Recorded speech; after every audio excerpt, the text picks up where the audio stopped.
Usually people have two extremely different gods in mind when they say the word God. সাধারণত মানুষের চিন্তার মধ্যে দুই রকম ঈশ্বরের অস্তিত্ব রয়েছে।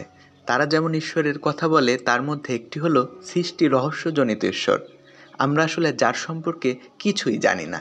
তিনি থাকতেও পারে আবার নাও থাকতে পারে, বা বিগ ব্যাং কিভাবে হলো, এরকম অনেক কিছু আছে যা মানুষ জানে না।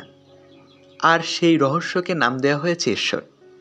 কারণ না জানার মধ্যেও কিছু থাকতে পারে যে স্রষ্টার সম্পর্কে মানুষ জানে না। এটা এমন ঈশ্বর, তিনি বা তাদের সম্পর্কে আমরা কিছুই জানি না।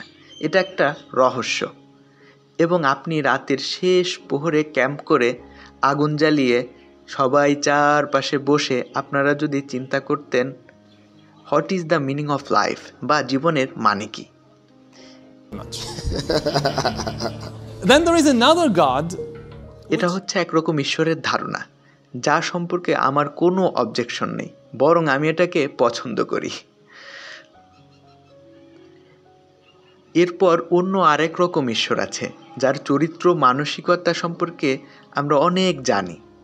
তার চিন্তাভাবনা এতটাই সংকীর্ণ এবং এমন যে একটা মেয়ে কীরকম পোশাক পরবে এবং কেমন পোশাক তিনি পছন্দ করেন। সে মানুষের যৌন জীবন নিয়েও চিন্তা করে খাদ্য নিয়ে, চিন্তা করে রাজনীতি নিয়ে, আরও ছোট ছোট অনেক বিষয় নিয়ে।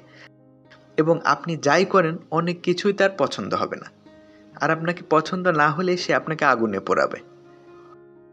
বিষয়টা একদম জাদুর কৌশলের মতো। যেমন আপনি আসবেন আর আপনি জানবেন ঈশ্বর আছেন। যথা বিগ ব্যাং কেন হলো, আর এটা মানুষের জ্ঞানের বাইরে এবং বিজ্ঞানেরও জ্ঞানের বাইরে। আর মানুষ যা জানে না, বিজ্ঞান যা জানে না, এটা আসলে সত্য। বিষয়টা এরকম যে একটি জাদুকর আসলেন, একটি কার্ড রেখে ছু করে অন্য কার্ড দিয়ে প্রমাণ করে দিলেন যে ওই কার্ডটি আসলে সত্য। এটা এরকম যে যেহেতু মানুষ বিগ ব্যাং সম্পর্কে জানে না, সেহেতু মেয়েদের বড় বড় জামা ও পর্দা করতে হবে, এবং মানুষের মধ্যে যৌন সম্পর্ক করতে বাধ্য। আসলে এখানে একটার সাথে অন্যটার মিল কোথায়? And what's the connection? I mean, how did you get from here to there?